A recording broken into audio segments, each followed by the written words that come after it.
பாஞ்சாலி உன்னிடத்தில் சேலை கேட்டாள், அந்த பார்த்தனவன் உன்னிடத்தில் கீதை கேட்டான்.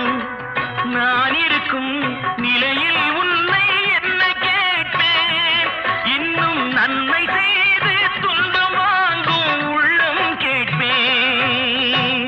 நன்மை செய்து துன்பம் வாங்கும் உள்ளம் கேட்பேன்.